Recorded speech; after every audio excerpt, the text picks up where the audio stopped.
So it's Tuesday, January 6th around 10:30 a.m. This is going to be my pre-training meal. Nothing you haven't seen before. Some Ezekiel toast along with an omelet that's got some fire roasted red peppers and onions thrown in there and topped off with sriracha.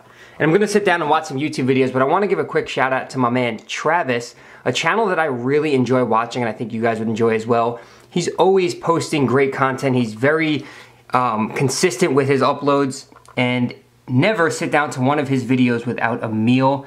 Some of the stuff he comes up with, different oatmeal recipes, these full days of eating, coming out with recipes that you would never think of, and just a great channel overall. Very humble dude, you know, working his ass off in the gym. So I really think that if you enjoy my channel, you would really enjoy his. So check it out. I'll leave it linked in the description box below. It's he just has a great outlook on life. He's someone who works, you know, as an accountant, so he understands what it's like to have a busy schedule and still manages to get his training in, upload his YouTube videos, you know, hit his macros and all that stuff. So check out Travis. I'm gonna eat this, watch some videos, then it's gym time.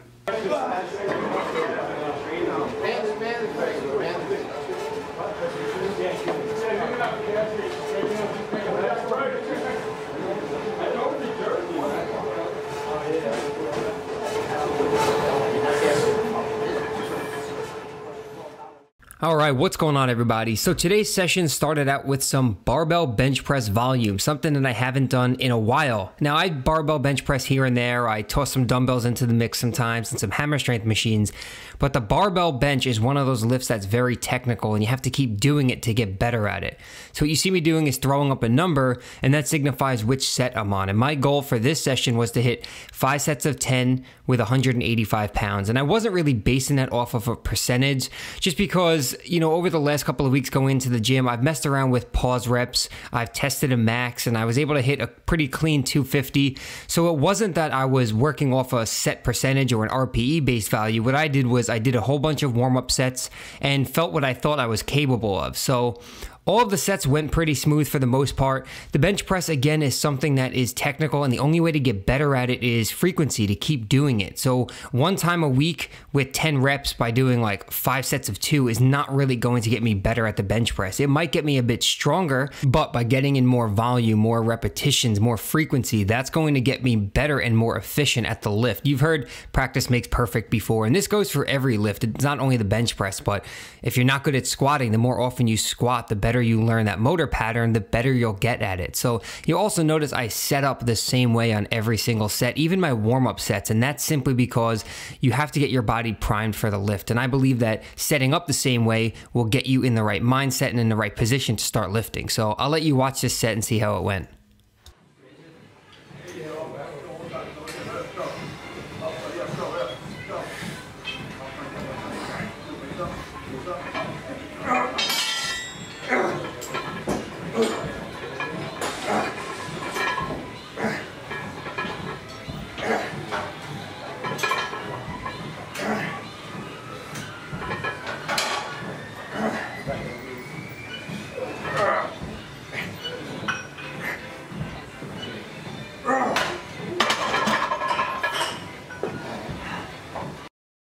So I wasn't able to hit all 10 reps on set number 5, and 9 was a hell of a grinder, but either way, we got the work done. I was overall happy with the performance, hitting 185 for 49 reps, and next time I'll just get better at it, so not really a big deal. Following that was a couple of supersets, actually. We did a back superset, hitting 3 sets of 12 on both the wide grip lat pull down and then the straight arm pull down, and I chose to use the V-bar handle for the straight arm pull down simply because I feel better using that. I feel my lats working more, and a lot of people ask, you know, what's the best one to use? Should I use a rope or a straight bar? What it really comes down to is personal preference. Are you feeling your lats working when you do the exercise? And that's what really matters. So do whatever feels best for you.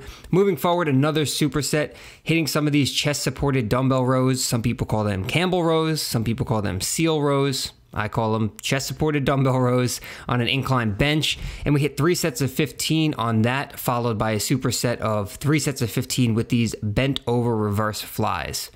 Next was the last superset of the day, which are these dumbbell pullovers. And I think I'm going to do a form tutorial video on these because a lot of people are asking me, are they beneficial? What muscle are they hitting? Is it for the chest, the serratus, the lats?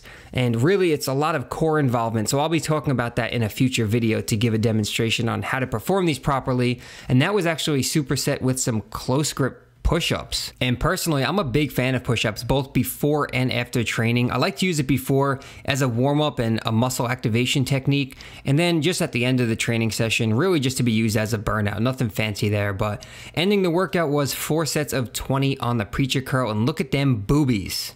What I did was I posted this picture onto Instagram the other day, and if you're not following me, what I'll do is I'll pause the video real quick because I know you have your phone nearby. So go ahead and follow me on Instagram. Username is right there on the screen. I'm really trying to grow that. I'm trying to hit 20K. We're at almost 15. So go ahead and follow me on there and enjoy the rest of the video, guys. Thanks for watching. All right, it's around 7:30 p.m. right now. Had a shake after the gym. Now it's time to sit down to dinner and you guys probably already know what I'm having, but I'm going to show you anyway. That's right. We have a burrito on deck right here. We got some green beans with garlic salt on top, some fat-free sour cream and onion Pringles that I just picked up from the store, and the big boy right back there. And I'm going to show you the macro breakdown of all this, so hold on 1 second while I set up the camera for it. We have 6 ounces of lean ground beef, 1.6 ounces of avocado, the wrap itself, the plain Greek yogurt, which is acting as sour cream but just has higher protein, so I threw that in there.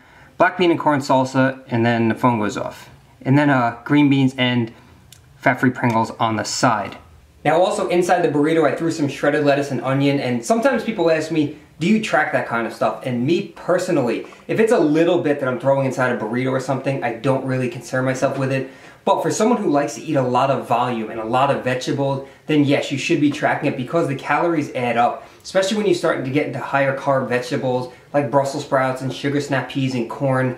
They have carbs. Carbs are calories. Calories count towards your total daily intake. So I do recommend tracking that kind of stuff, especially if you're using a lot of it. But if you're throwing a small handful of shredded lettuce inside a burrito, I wouldn't concern myself with it. So that's what we're eating right here. Looking forward to it. Gotta get back to work and client updates as soon as I finish this, and then we're gonna call it a night. Gotta be up early again tomorrow, so thanks as always for the support. I hope you're enjoying these videos. If you are, you guys know as always those thumbs up really help this channel grow, and I appreciate your support. So I love you guys, and I'll talk to you all in the next video.